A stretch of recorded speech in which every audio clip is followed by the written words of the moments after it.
Selamat datang di dalam jurnal learning saya yang mengambil materi etika publik. Saya peserta Latsar CPNS Kementerian Pertahanan golongan 2, gelombang 4 tahun 2021. Perkenalkan juga, nama saya Roy Putra Johannes Silaban. Saya berada di kelompok 1, nomor urut 26. Oke, kita ambil langsung materinya mengenai etika publik. Kita langsung aja ke dalam penjelasan etika publik itu sendiri. Nah, etika publik itu apa?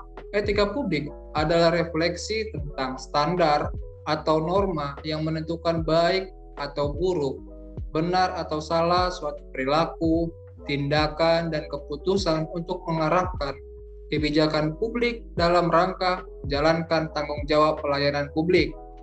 Nah, kita langsung lagi masuk. Di dalam etika publik ini tentu ada yang namanya kode etik. Nah, di sini saya mengambil kode etik ASN. Kode etik ASN yang berada di dalam Undang-Undang Nomor 5 Tahun 2014 tentang aparatur sipil negara. Itu berada di pasal 5. Nah, kode etik ASN itu yang pertama melaksanakan tugasnya dengan jujur, bertanggung jawab, dan berintegritas tinggi. Yang kedua, melaksanakan tugasnya dengan cermat dan disiplin. Yang ketiga, melayani dengan sikap hormat, sopan, dan tanpa tekanan. Yang keempat, melaksanakan tugasnya sesuai dengan peraturan perundangan yang berlaku. Yang kelima, melaksanakan tugasnya sesuai dengan perintah atasan atau pejabat yang berwenang sejauh tidak bertentangan dengan ketentuan peraturan perundang-undangan dan etika pemerintahan. Yang keenam, menjaga kerahasiaan yang menyangkut kebijakan negara. Nah, selanjutnya yang ketujuh, menggunakan kekayaan dan barang milik negara secara bertanggung jawab, efektif, dan efisien. Yang kedelapan, menjaga agar tidak terjadi konflik kepentingan di dalam melaksanakan tugasnya. Yang kesembilan, memberikan informasi secara benar dan tidak menyesatkan kepada pihak lain yang memerlukan informasi terkait kepentingan kedinasan. Yang ke-10, tidak menyalahgunakan informasi intranegara, tugas, status, kekuasaan, dan jabatannya untuk mendapat atau mencari keuntungan atau manfaat bagi diri sendiri ataupun untuk orang lain. Yang ke-11, memegang teguh nilai dasar ASN dan selalu menjaga reputasi dan integritas orang ASN. Yang ke-12, melaksanakan ketentuan peraturan perundang-undangan mengenai disiplin pegawai negeri sipil. Nah, di sini saya sudah menjelaskan mengenai kode etik ASN. Nah, kode etik ASN ini berada di Undang-Undang Nomor 5 Tahun 2014 tentang aparatur sipil negara yang berada di dalam pasal 5. Nah, selanjutnya saya juga mau menjelaskan nilai-nilai dasar etika publik, dan ini ada di dalam Undang-Undang Nomor 5 Tahun 2014 tentang aparatur sipil negara, berada di pasal 4. Nah, saya langsung menjelaskan saja nilai-nilainya. Yang pertama, memegang teguh ideologi Pancasila. Yang kedua, setia dan mempertahankan Undang-Undang Dasar Negara Republik Indonesia tahun 1945 serta pemerintahan yang sah. Yang ketiga, mengabdi kepada negara dan rakyat Indonesia, menjalankan tugas secara profesional dan tidak berpihak. Yang kelima, membuat keputusan berdasarkan prinsip keahlian. Yang keenam, menciptakan lingkungan kerja yang non-diskriminatif. Yang ketujuh, memelihara dan menjunjung tinggi standar etika luhur. Yang kedelapan, mempertanggungjawabkan tindakan dan kinerjanya kepada publik. Nah, selanjutnya ada lagi. Yang kesembilan, memiliki kemampuan dan melaksanakan kebijakan dan program pemerintah.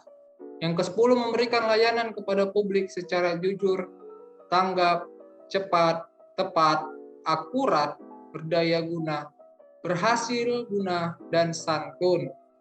Yang ke-11, mengutamakan kepemimpinan berkualitas, menghargai komunikasi, konsultasi, dan kerjasama.